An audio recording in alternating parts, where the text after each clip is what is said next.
Seja bem-vindo para esse vídeo. E nesse vídeo daqui eu vou fazer a análise da derrota do Grêmio, derrota por 2-0 contra o Bahia. O Grêmio já foi com um time misto, né? Nas últimas duas rodadas do Brasileirão já tinha ido com um time muito parecido, pensando mais nos jogos durante o meio de semana, né? Das últimas duas vezes tinha dado certo, contra o Cuiabá e contra o Atlético Paranaense. Porém, dessa vez deu errado e a gente acabou perdendo por 2-0 contra o Bahia, beleza? Vou fazer a análise aqui completinha. Só antes de tudo, solta a intro. Bom, então vamos lá. Aquele aviso de sempre no início dos vídeos, o acesso para a área de membros da análise da Eurocopa está aqui embaixo. Com o cupom 21 Futebol Clube, você ganha 21% de desconto, fica menos de R$ 15. Dá aquela nostalgia bem bacana de relembrar como é que foi a Eurocopa.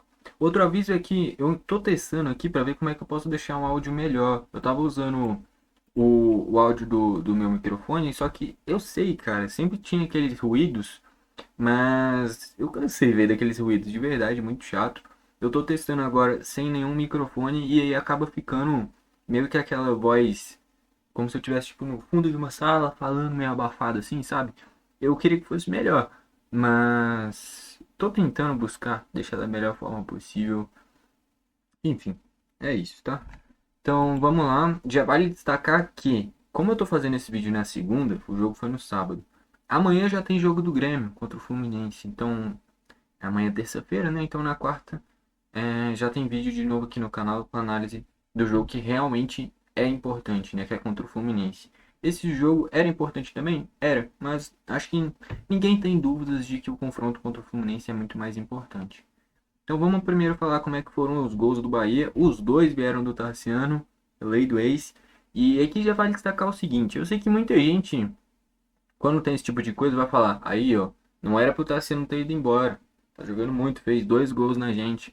Só que tem jogador que simplesmente não tá dando certo no clube, vai para outro e dá certo, cara. Acaba que sai do Grêmio um monte e dá certo, né? Olha o Luciano no São Paulo, o Tassiano no Bahia.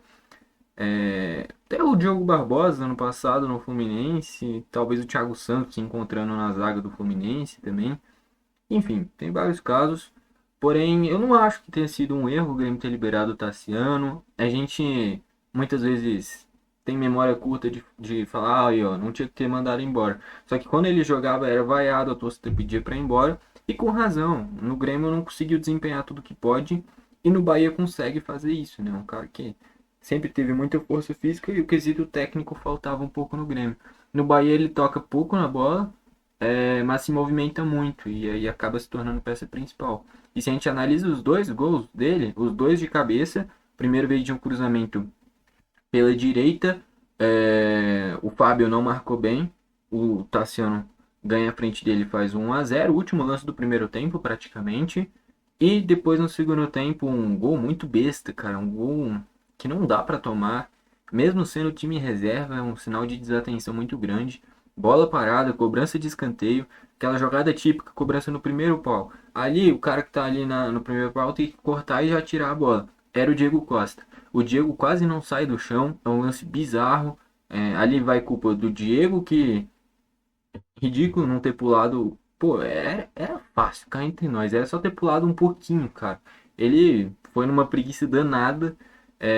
Praticamente não sai do chão. E aí o Tassiano faz o gol. Ali não tem mais quem culpar. É o cara da primeira trave que tinha que ter cortado. E aí vale destacar o Diego Costa e o Renato, que deixou o Diego muito mais tempo do que o próprio Arizo. O Diego tá voltando de uma lesão, ficou parado o quê? Uns 2 meses. E o Arizo pedindo passagem, pedindo oportunidade, entra bem no ataque de novo, sempre que ele entra bem, mas tem pouca minutagem. E o Diego Costa não voltou inteiro, nos dois jogos que ele fez dois jogos abaixo. O Bright White entrou, o time melhorou, o Arizo quando o time entra melhora também. Hoje o Diego Costa tem que ser o terceiro da fila dos centroavantes. O titular é o Bright White, o reserva é o Arizo e depois o Diego Costa. Não que ele seja ruim, mas é porque ele tá voltando de lesão, vem num ritmo abaixo. Aí você vai dando minutagem ao longo do jogo. Ou se você começa com ele, quando ele já dá pra ver que ele não tá rendendo mais, tira. Deixou ele muito mais tempo do que devia. E é muito culpa dele, esse gol do Tassiano, o segundo. O primeiro, pra mim, vai muito na conta do Fábio, tá? Enfim, vamos aqui para os destaques da partida. Começando pelo gol Kaique. Cara, se a gente buscar os dois gols do Bahia, os dois muito próximos, os dois no cabeceio do Tassiano, a queima-roupa, cara. Eu não vou criticar o Kaique, eu acho que os dois gols não tinham o que fazer. Talvez o primeiro, mas o segundo não tinha nem como ter reação naquele lance. Chegou a fazer uma defesa importantíssima num chute a queima-roupa, mas ele deu mais sorte do que tudo, né? A bola vai em cima dele. No geral, não fez nenhuma partida boa, nenhuma partida ruim. Fez uma partida ok. Não foi decisivo, também não comprometeu, tá? Dá uma nota em 7 pela defesa que ele fez. Por mais que tenha sido mais demérito do jogador de ter chutado em cima dele, com gol aberto. Porém, fez uma grande defesa, o que seria o 3-0 do Bahia, né? Enfim, o único lance que ele foi exigido. Os outros dois, o gol do Tassiano, e além disso, não teve outra chance que exigiu uma defesaça dele que não seja essa que eu citei. Então vai uma nota 7. O Fábio muito mal, atacou mal, errou cruzamento, perdeu a confiança no segundo tempo e defendeu muito mal, tá? Então o Fábio em todos os quesitos muito abaixo na partida. Quesito físico cansou rápido, quesito defensivo sofreu demais, não conseguiu acompanhar e o Tassiano caía muito para esse lado aqui, ó.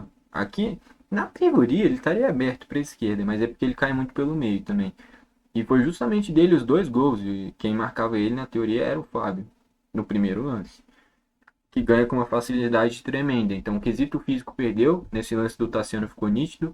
Velocidade também não teve. Defendeu muito mal. E atacou mal também. E no segundo tempo ainda perdeu a confiança e desastrou mais ainda a situação. Então, partida horrível do Fábio. Ano passado, em determinado momento, tinha a dúvida: Fábio ou João Pedro. Esse ano é nítido. O João Pedro é muito superior hoje em dia. O João Pedro tem um físico melhor, é mais rápido, ataca melhor, defende melhor. Todos os quesitos o João Pedro hoje está na frente do Fábio. Eu diria que o Grêmio precisa de um reserva de um nível mais alto. Até porque o Fábio também já está indo para a reta final da carreira. Normal já sentir a parte física. Mas aí a gente precisa de uma reposição num nível mais alto, tá? Então, talvez subir alguém da base. O Igor mesmo é um excelente lateral direito, fez uma grande copinha, talvez receber uma outra oportunidade. O José Guilherme, que daqui a pouco eu vou chegar lá, por exemplo, abraçou a oportunidade e foi muito bem. Enfim, o Fábio, eu diria que se não foi o pior do Grêmio, foi um dos piores. Deu uma nota 0. O Rodrigo, ele achei que foi bem. Eu achei que, mesmo perdendo, tomando 2-0, a dupla de zaga eu achei que foi bem, cara. Na saída de jogo, os dois foram bem. Na marcação, os dois foram bem. Não à toa o Everaldo teve uma única chance. Ali sim, acho que era o Natan que estava marcando ele, poderia talvez ter feito coisa melhor. Ele finaliza na trave, depois quase termina em um gol contra o do Fábio. Não era o dia dele, definitivamente. Mas no geral, eu achei que os dois foram bem. Cortes importantes, saída de jogo boa dos dois, eu achei que os dois foram bem. O Eli só jogou porque foi expulso na ida da Libertadores, né? Senão ia ser poupado para jogar a Liberta. Acredito que a dupla de zaga que o Grêmio vai usar no Maracanã, dupla de zaga se for com dois, eu acho que vai com três, tá? Mas eu acho que seria Gemerson e Gustavo Martins. Porém, eu acho que vai com três zagueiros. Eu diria que Gemerson, Gustavo Martins e Kahneman. Talvez o Jeromel. Mas eu acho que o Grêmio vai com três zagueiros. E eu não vou criticar, não. Eu acho que é plausível, porra. Já ter a vantagem, ter que se defender. Talvez três zagueiros seja uma boa. Mas enfim, os dois foram bem. Vai uma nota 7 para os dois, tá? Eu gostei. Gostei. José Guilherme, eu acho que é a grande notícia da partida. Foi o melhor jogador do Grêmio, de acordo com o que se esperava. Porque foi um cara que hoje é o terceiro reserva do Grêmio, atrás do Reinaldo, atrás do Mike, e aí vem o José Guilherme. E o José Guilherme tem características mais parecidas com o Reinaldo do que o Mike. O Mike é dos três zagueiros o único, três zagueiros não, três laterais esquerdos, o único com características defensivas, né? O Mike defende bem e ataca mais ou menos. O José Guilherme e o Reinaldo atacam bem, e defendem mal. Acabou que o José Guilherme defendeu bem a maioria do jogo, essa foi a minha grande surpresa. Do meio pra frente eu já sabia que ele era bom, ele mostrou isso na copinha. Tem boa técnica, tem bom drible. Achei que fez uma grande partida. Chegou a dar perigo com cabeceio para uma boa defesa do Marco Felipe. Bons dribles, boas jogadas. Talvez a grande notícia da partida, o Grêmio hoje ganhou um reserva, talvez à altura do Reinaldo. Não que o Reinaldo vem de uma grande atuação contra o Fluminense. Mas se ele engrena duas, três partidas ruins, a gente já critica de novo, lógico. não é unanimidade. Mas eu acho que o José Guilherme pode fazer uma sombra interessante. Fica essa ponderação. Ainda precisa passar mais segurança na parte defensiva. Mas do meio pra frente é muito bom, tá? Vai uma nota 9. Achei que foi um dos melhores do Grêmio. No meio de campo, o Duqueiroz. A melhor partida dele com a camisa do Grêmio. E nem foi grandes coisas. Mas é porque antes vinha muito mal mesmo. Então, fez boas jogadas, gerou contra-ataque, finalizou, marcou bem. Gostei muito da partida do Duqueiroz. Vai uma nota 8. O PP, cara, eu achei que o PP teve momentos bons, momentos ruins. Em determinado momento, uma combatividade no meio de campo que até me surpreendeu, dando carrinho, roubando bola. Mas na desenvoltura do jogo mesmo, distribuir o que a gente espera, porque o Duqueiroz é muito mais de marcação. O PP que seria o cara para armar mais o jogo. Não conseguiu fazer muita coisa. Não à toa, se a gente pega a posse de bola e assiste o que foi o jogo mesmo, no primeiro tempo o Grêmio foi engolido pelo Bahia. Já é característica do Grêmio ter menos posse de bola, mas jogando em casa tem que ficar no mínimo parelho. E foi um amasso do Bahia. Tá, então o PP nesse quesito ficou abaixo. Vamos nota 6. O Monsalve na reta final, antes dele ser substituído pelo Cristaldo, estava começando a errar algumas tomadas de decisões. Teve aquele lance que ele recebe pela direita, tenta o cruzamento pro Diego Costa, pega mal e vai para fora. Tinha recebido uma chance clara que finaliza para fora. Mas no primeiro tempo, principalmente, ele foi muito bem. É um cara que sabe usar muito bem o corpo dele, protege muito bem a bola, tem bom passe.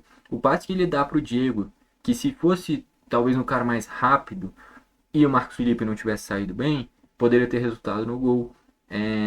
Distribuiu bem o jogo com bons passes, bons dribles, protege muito bem a bola, fez um bom jogo. Só a reta final dele que já estava cansado começou a errar algumas tomadas de decisões. Mas no geral muito bem. Nota 7. Uma sombra muito grande para o Cristaldo, tá? Se o Cristaldo abaixar o nível, parar de render, ele perde a... Bom, deveria perder a posição, tá? Porque o Monsalve tá voando. Os dois pontos, eu acho que esses são pontos negativos do Grêmio. O Grêmio já foi com uma postura defensiva pensando em contra-ataque. E não é de agora, já faz um bom tempo que é assim. É... E aí a gente depende muito da velocidade dos pontos e de como é que eles estão na partida. Aqui colocou o Natan pelo direito e o Aravena pela esquerda. Em vários momentos trocou e mesmo trocando, jogando na direita, jogando na esquerda, os dois muito abaixo. O Natan errou tudo e o Aravena foi discreto, recebeu pouco a bola, produziu pouco. Mesmo assim, eu achei que o Aravena foi um pouquinho melhor do que o Natan, mas mesmo assim, pelo que foi pago, o Aravena não rendeu nada até agora. Se a gente comparar o Aravena com o Monsalve rendeu muito, até mais do que a gente esperava. O Aravena é o contrário, menos do que eu esperava. E olha que eu nem estava criando muita expectativa, mas ele realmente está produzindo muito pouco, tá? Então pro Nathan vai uma nota 1, pro Aravena vai uma nota 3, tá? Os dois muito abaixo, principalmente o Nathan. Enquanto o Gustavo, sempre que entrava, entrava bem, e na partida não foi diferente, o Nathan, depois daquele jogo contra o Achipato, que ele vomita no Chile, pelo menos é a memória que eu tenho. Que ele entra, passa mal e sai. De lá pra cá, não sei se tem alguma coisa a ver, eu acho que não. Mas de lá pra cá o nível dele abaixou demais. Quando começa, começa mal. Quando entra, entra mal. Então eu acho que no momento, talvez até um empréstimo pro Nathan seja uma boa, porque não tá rendendo absolutamente nada. E o Aravena tem que produzir muito mais, pelo que foi pago, pela expectativa em cima dele, para ser talvez o reserva do Soteldo, ainda mais com a venda do Gustavo, né? Que o próprio Renato falou depois do jogo, na coletiva. O Aravena tem que render muito mais, né, cara? Eu sei que tá no início dele, tem muita lenha para queimar, ele tem o quê? No máximo 3, 4 jogos, mas tem que render muito mais, ainda não rendeu absolutamente nada, tá? Enfim, nota 3. E o Diego Costa na frente, momentos às vezes bons, às vezes ruins, fez um pivô alguns momentos bons, outras vezes não fez nada, corria na velocidade, perdia todas.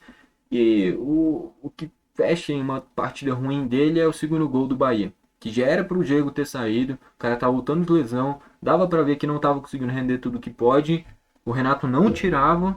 Acho que esse foi talvez o único erro do Renato na partida, foi ter deixado demais o Diego o tempo, tá? Eu não vou ficar criticando o Renato, porque realmente eu acho que fez correto em ir com o time reserva. Talvez uma outra posição eu teria ido com outro jogador. Ele gosta de rodar o elenco e tá certo, eu não vou questionar isso, eu concordo. Porém, a minutagem do Diego foi muito alta, tá? Eu acho que quando deu ali 15 do segundo tempo, já era para ter tirado e colocado o Arismo. até porque o Arezzo é mais novo, o Arezzo chegou por agora, precisa de minutagem, quando entrou, entrou bem, e ele não tirava o Diego, de jeito nenhum. No momento que o Diego compromete, não consegue dar um saltinho básico, cara, ele toma o segundo gol e aí sim tira o Diego e coloca o Arezzo. Então, enfim, o Diego muito abaixo, vai uma nota 3 também. Entrou o Soteldo. Soteldo, como é que eu posso dizer? Começou mal depois que entrou, não à toa tomou cartão um minuto depois. Não pode acontecer isso. Entrou desligado. Depois cresce na partida e vira um escape interessante. Vamos uma nota 6. O Arizo entrou bem no ataque, produziu finalização. Teve um chute que por isso daqui não entrou. E o Marcos Felipe foi muito bem na partida. Bizarra a atuação que ele fez. E, enfim, o Arezzo entrou bem. E era meio que nítido, né, cara? Que nem eu falei, desce 10, 15 do segundo tempo, já era para colocar o Arezzo. Eu não vou ficar falando que o Arezzo tinha que de titular e o Diego no banco. Eu acho que ali a escolha do Renato é válida. Qualquer um dos dois era justo. Porém, a minutagem do Diego foi muito mais alta do que devia. E o segundo gol do Bahia veio por isso. Porque o Diego já não estava mais rendendo nada e ainda não consegue fazer um pulo básico. Enfim, é justamente essa talvez seja a minha única crítica pro Renato na partida. Eu, por exemplo, gostei muito da substituição quando ele coloca mais gente de frente e puxa o Duqueiroz para lateral direita. Eu não estava pensando nisso e eu achei que foi uma escolha muito boa para a sequência da partida. Porque o Duqueiroz vinha fazendo a melhor atuação dele, realmente era bom puxar ele para a direita do que simplesmente tirar ele e colocar outro cara mais ofensivo e manter o Fábio numa partida muito abaixo. O Renato percebeu isso, até por isso tirou o Fábio. Mas enfim, essa é talvez a minha única crítica pro Renato nessa partida. É a minutagem a mais pro Diego e deveria ter saído mais cedo para a entrada do Arezzo. Tá? Ainda mais pelo Diego voltando de lesão e o Arezzo pedindo passagem, pedindo oportunidade. Ainda mais com o Bright White aproveitando muito bem a vaga dele, incontestável titular do Grêmio, né? Enfim, então o Arezzo vai uma nota 8, achei que entrou bem. O Cristaldo deu um chutinho aqui, outro ali, entrou dando uma movimentação interessante, mexido no momento certo. O Monsalve já estava parando de render tudo que pode. Então uma nota 7 ali pro Cristaldo. O Nathan Pescador, já é um cara que é meio. A gente pega um pouquinho no pé dele, né, cara? Mas eu não achei que ele entrou mal, não, tá? Dá uma nota 6.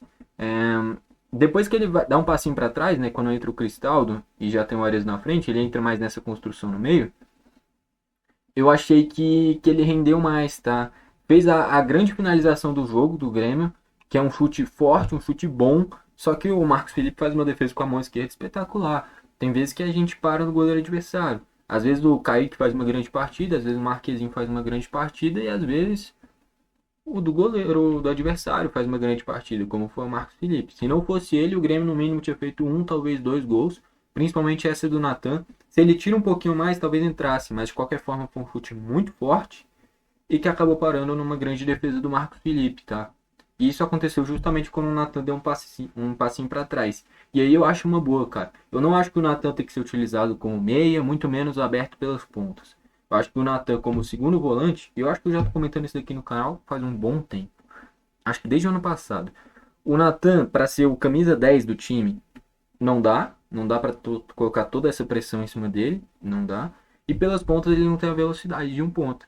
Usando ele como segundo volante, ele pode render, por exemplo, o que o Carbajo rendia e talvez até melhor, tá? Eu acho que não para ser titular, mas para uma opção de segundo volante quando você precisa de mais capacidade de criação, eu acho uma boa o Natan, tá? Porém, essa fase mais ofensiva, esperando a criação de gols dele, aí eu acho que não, tá? Mas ele entrou bem. Nota. Falei 6? Se eu falei 6 é 7, tá? Um 7 pro Natan tá justo. E o Gustavo, uma das últimas partidas dele, pelo que parece, ele foi vendido pro Brentford. Eu acho que é uma boa escolha de carreira.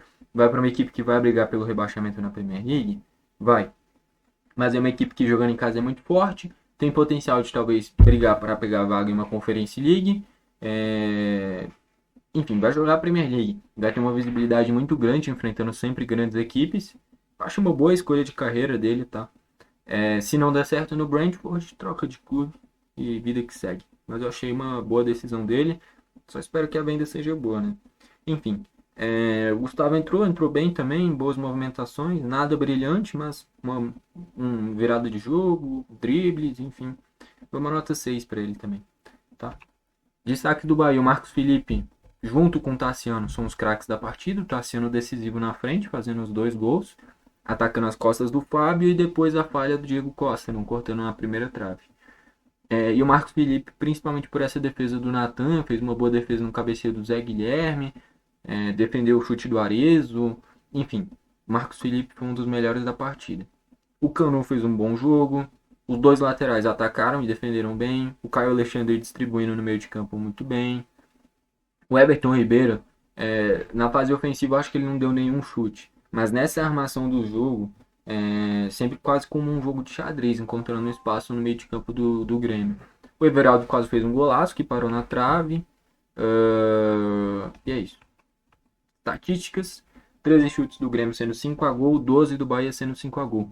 Posse de bola: 61% para o Bahia, 39% para o Grêmio. É o que eu estou comentando aqui já faz um bom tempo.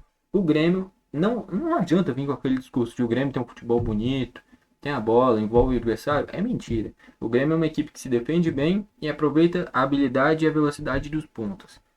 Não vou falar que está errado. Dando resultado, dando certo, é o que interessa. O Grêmio vinha de uma boa sequência invicta de resultados. Não é para criar crise com essa derrota. Porém, o fato é, o Grêmio é uma equipe passiva. O Grêmio não é uma equipe que se impõe perante o adversário. Se a gente fosse imaginar uns 3, 4 anos atrás, 5 vai, porque o Grêmio foi rebaixado nesse espaço-tempo. Há 5 anos atrás, eu falasse que o Bahia ia ter 61% de posse de bola jogando contra o Grêmio jogando em casa, iam me chamar de doido. Mas o fato é esse, o Grêmio é uma equipe que é muito mais reativa do que de propor o jogo. E que nem eu falei, independente do estilo de jogo. Eu gosto de um estilo de jogo que você tem a bola, você tem o controle do jogo, você distribui o que acontece na partida. Mas o Grêmio não tem esse perfil. E o grande erro para mim é começar desde o início da partida assim. Porque o Grêmio aceitou ser conivente, aceitou ficar só na parte reativa contra o Bahia. Se o Grêmio tivesse a mesma postura que teve desde o início do segundo tempo, talvez a gente estivesse falando ao menos de um empate aqui. O segundo tempo do Grêmio foi bom, produziu boas jogadas. A questão é que o Marcos Felipe fez uma partida espetacular e o Diego Costa não pulou e tomou o segundo gol do Tassiano, tá? Então, achei um segundo tempo bom do Grêmio, a postura principalmente, que faltou desde o início do jogo. E provavelmente contra o Fluminense no meio de semana vai ser que nem começou a partida. O Grêmio só se defendendo. A questão é, agora a gente vai com os pontas titulares, vai com o Pavon, vai com o Soteldo, vai ter a opção do Gustavo vindo no segundo tempo, do Monsalve vindo no segundo tempo, e aí tem que ser decisivo, tem que ser eficiente nesses contra-ataques e fazer pelo menos um, talvez 2 gols para encaminhar a classificação contra o Fluminense, beleza? Ou pelo menos segurar um 0 a 0. Mas a postura vai ser que nem foi essa contra o Bahia, menos posse de bola e um futebol reativo. Muito provavelmente, se não for isso eu vou ficar muito surpreso. Ó, passes 200 a mais pelo menos do Bahia, com o Grêmio jogando em casa. 20 faltas no total, sendo 10 para cada, 3 amarelas para o Grêmio e 1 para o Bahia, 5 a 1 em escanteios para o Bahia. O Grêmio perdendo, começou o segundo tempo já perdendo, mesmo assim teve menos posse de bola e produziu um mísero escanteio. Isso daí não é de time titular, time reserva, é a postura do Grêmio. O Grêmio não consegue se impor contra os adversários. O Grêmio é uma equipe que é efetiva, tá? A gente não produz muito, mas vinha de bons resultados porque vinha sendo efetivo. E que nem eu falei agora há pouco, eu não quero um futebol brilhante. Seria melhor? Seria. Mas tendo resultado é o que interessa. O que preza no futebol é o resultado. Não adianta nada você fazer um futebol brilhante e perder todos os jogos. Olha como é que era o Diniz no Fluminense nessa temporada. Jogava bem, perdia. Jogava mal, perdia também. Aí o que adianta? Então o importante é o resultado. E, enfim, eu não vou nem criticar muito, porque o Bahia tem uma equipe interessante. Eu acho que o único erro do Grêmio, 2 erros. Primeiro, a postura, muito defensiva no início do jogo. E o segundo erro foi o Renato ter demorado demais para tirar o Diego e colocar o Arezzo. De resto, eu concordo com quase tudo que desenrolou na partida. Tá? Pontos positivos. O Zé Guilherme é uma grande atuação. Dupla de zaga bem. Duqueiroz bem. Monsalve bem de novo. Arezzo entrou bem. O Natan Pescador entrou bem quando entra como um segundo volante, mais na armação. E pontos negativos. O Fábio, muito mal. Fica nítido que o Grêmio precisa de um lateral direito reserva de um nível mais alto. O PP não conseguindo distribuir o jogo. Os dois pontas horrivelmente mal, o Nathan e o Aravena. O Diego Costa ainda pegando o ritmo, ficou muito tempo, prejudicou a equipe. E é isso, tá? Acho que não tem muito mais o que comentar, acho que deu para fazer a análise aqui completinha. Craque da partida, para mim é o Tassiano, se não fosse ele seria o Marcos Felipe. E o melhor do lado do Grêmio, para mim é o José Guilherme, com a ressalva de foi a melhor atuação do Queiroz com a camisa do Grêmio. E outro ponto positivo é a entrada do Natan, vindo mais de trás, entrou bem, tá? O próprio Arezzo mostrou que merece estar na frente da fila do que o Diego Costa hoje, tá? Enfim, é isso. Gostou do vídeo, deixa o like. Não gostou, deixa o dislike. Comenta aqui embaixo pra você quem foi o craque da partida. Se você acha que a gente passa do Fluminense, eu acho que ainda dá pra passar. A gente tem uma vantagem boa. Só saber administrar isso. E também comenta aqui embaixo se você achou que o áudio melhorou em relação aos últimos vídeos, tá? Enfim, tô tentando deixar da melhor forma possível. Às vezes não é o ideal, mas é o melhor que dá pra fazer. Beleza? E é isso. Valeu e falou.